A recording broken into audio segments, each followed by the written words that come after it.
Assalamualaikum warahmatullahi wabarakatuh. Nama saya Nuri Iza Muharromah dengan NIM T2019-1070. Saya dari Fakultas Tarbiyah, Program Studi Pendidikan Agama Islam. Di sini saya akan menjelaskan materi dari buku yang berjudul Bimbingan dan Konseling Perspektif Al-Quran dan Sains.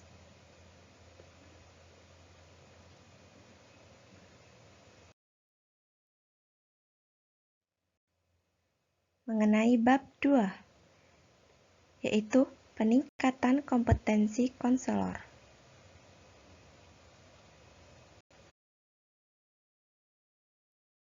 Kompetensi guru bimbingan konseling.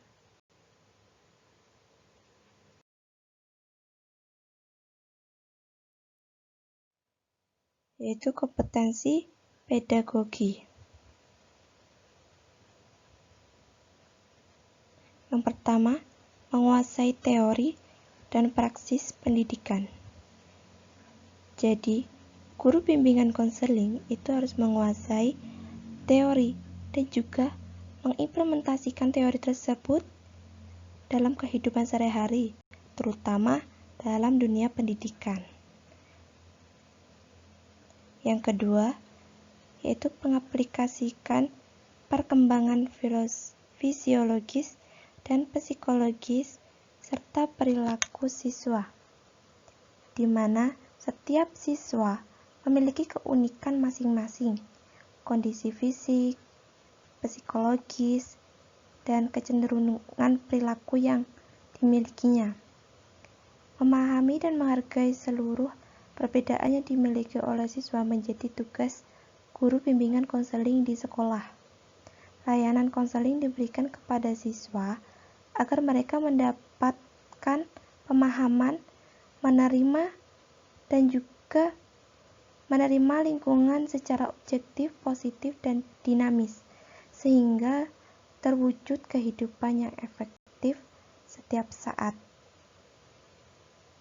Lalu yang ketiga, menguasai esensi pelayanan bimbingan konseling dalam jalur, jenis, dan jenjang satuan pendidikan.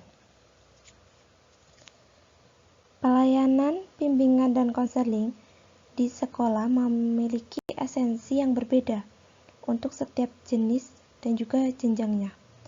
Oleh karena itu, pelayanan bimbingan dan konseling di sekolah hendaknya dilakukan dengan mempertimbangkan tugas perkembangan siswa untuk setiap jenis pendidikan dan jenjang pendidikan yang diikuti oleh siswa.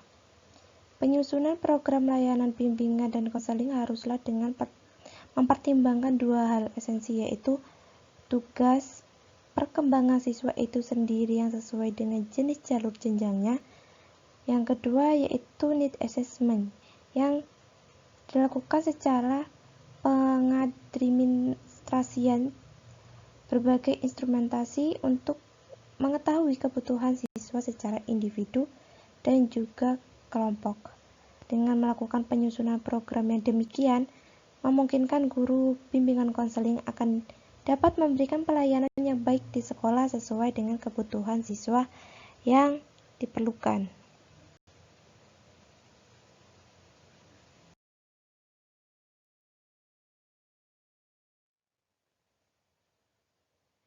Kompetensi kepribadian.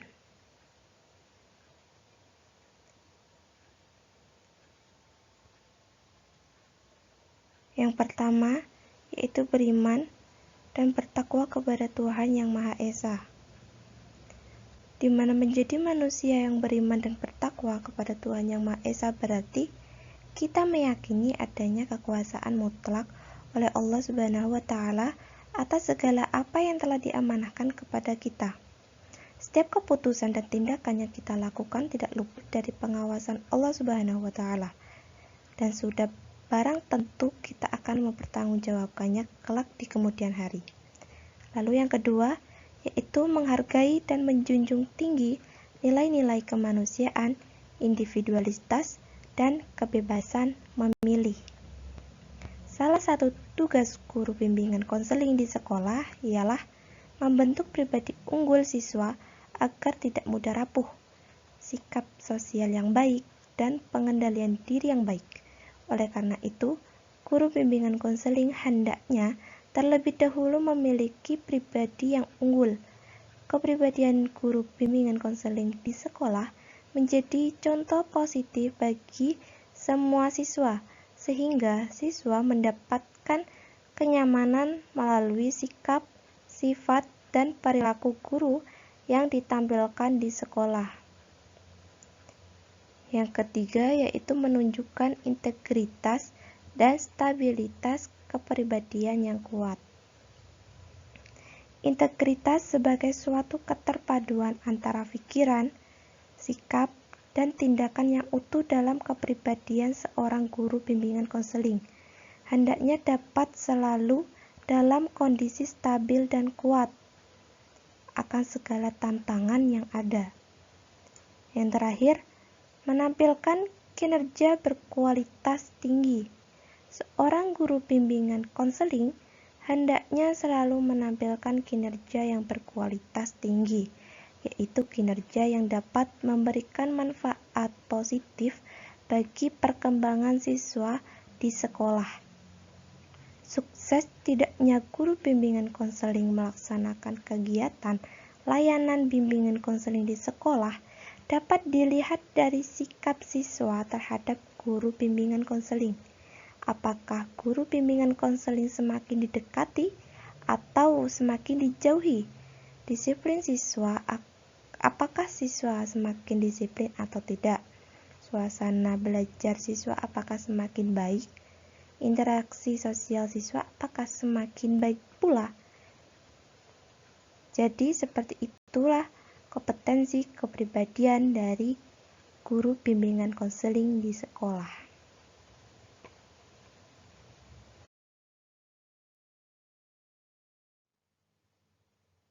Selanjutnya, kompetensi profesional, yaitu meliputi yang pertama menguasai konsep dan praksis asesmen, kedua menguasai kerangka teoritik dan praksis bimbingan konseling, ketiga merancang program bimbingan konseling, keempat mengimplementasikan program bimbingan konseling yang komprehensif, kelima menilai proses dan hasil kegiatan bimbingan dan konseling, keenam memiliki kesadaran dan komitmen terhadap etika profesional, ketujuh menguasai konsep dan praktis penelitian dalam bimbingan konseling.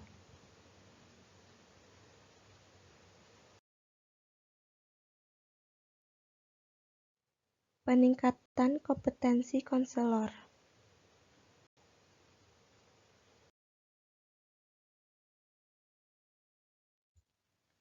Kompetensi konselor. Yang pertama, memahami secara mendalam konseli atau siswa yang dilayani. Kedua, menguasai landasan dan kerangka teoritik bimbingan dan konseling. Ketiga, menyelenggarakan layanan bimbingan dan konseling yang memandirikan. Keempat, mengembangkan pribadi dan profesionalitas konselor secara berkelanjutan.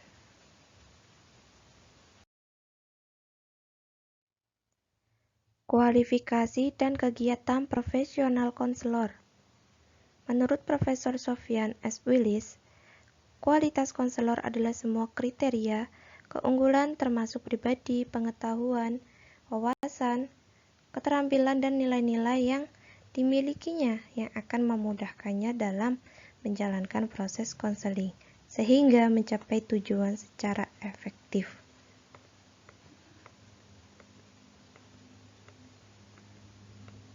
Secara umum, seorang konselor tentunya harus memiliki kualifikasi, yaitu nilai, sikap, keterampilan, pengetahuan, dan wawasan dalam bidang profesi bimbingan dan konseling, pengakuan atas kemampuan dan kewenangan sebagai konselor.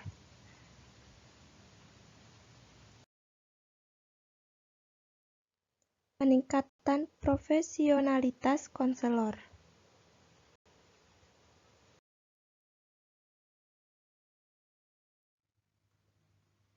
Tujuan bimbingan dan konseling, yaitu menyelesaikan masalah yang dihadapi oleh si klien. Memberlakunya perubahan yang diinginkan untuk mencapai kesempurnaan diri. Membimbing untuk membuat keputusan yang bijaksana. Bertindak secara logis, waras, dan atas dasar keimanan dan bukan atas dasar hasutan nafsu dan syaitan laknatullah. Membantu si klien mewujudkan perhubungan yang baik. Membantu si klien yang terlibat dalam perbuatan keji. Lalu, untuk membentuk tabiat diri agar senantiasa berdisiplin dengan siapa saja, menjadikan si klien insan yang dihormati dan disukai.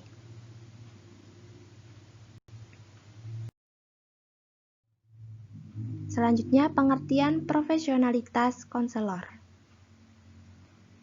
Profesionalisme merupakan komitmen para anggota suatu profesi untuk meningkatkan kemampuannya secara terus-menerus. Profesionalitas konselor adalah pemberian bimbingan nasihat atau kepada orang lain secara individual yang dilakukan secara berhadapan face to face dari seseorang yang mempunyai kemahiran konselor atau helper kepada seorang yang mempunyai masalah atau si klien helpee. Peningkatan kualitas profesi konselor.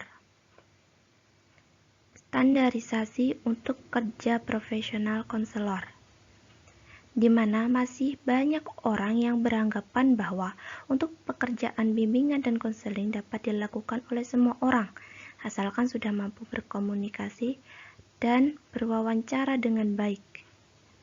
Padahal semua itu sudah ada tata cara dan aturan dalam melakukan proses bimbingan dan konseling. Jadi, sebagai seorang konselor juga harus memperhatikan kode etik, karena itu sebagai pedoman bahwa seorang konselor itu berbeda dengan orang lain. Standarisasi penyiapan konselor. Penyiapan konselor ini bertujuan agar para calon konselor mempunyai banyak wawasan dan mampu menguasai serta banyak melaksanakan dengan baik materi dan keterampilan yang telah diberikan pada saat proses pendidikan yang dilakukan melalui program pendidikan para jabatan, program penyetaraan, ataupun pendidikan dalam jabatan seperti penataraan. Dengan diberikan materi dan keterampilan, maka para calon konselor bisa melakukan proses konseling sesuai dengan apa yang telah diberikan pada saat persiapan menjadi seorang konselor. Akreditasi. Jadi, akreditasi ini sangat penting untuk menghasilkan lulusan dengan kompetensi yang telah ditetapkan dan juga sebagai penentuan kelayakan program yang akan diselenggarakan. Lalu yang terakhir, kualifikasi, di mana kualifikasi dalam standar akademik profesional konselor dibangun melalui pengalaman praktek penerapan kompetensi akademik yang direfleksikan dari kualifikasi akademik. Dengan demikian, standar kualifikasi akademik konselor adalah tamatan program pendidikan sarjana atau S1, bimbingan dan konseling, di mana kualifikasi akademik dan pendidikan profesi konselor merupakan bagian yang tak terpisahkan dari proses pendidikan profesional konselor.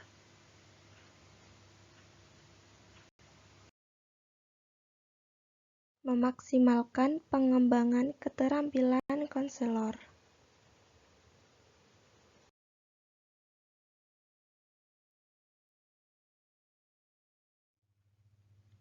Keterampilan yang harus dimiliki oleh seorang konselor, yaitu attending, mendengarkan, empati, refleksi, eksplorasi, bertanya, mengungkapkan pesan utama, dan memberikan dorongan.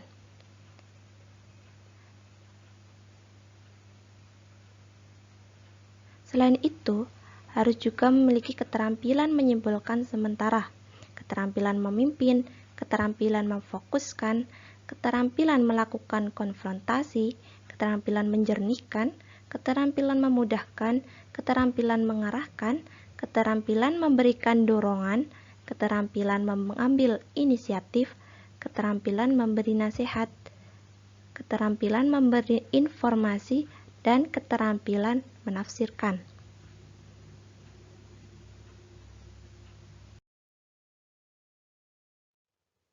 Sekian dari saya. Mohon maaf apabila ada kesalahan dan juga kekurangan. Terima kasih. Wassalamualaikum warahmatullahi wabarakatuh.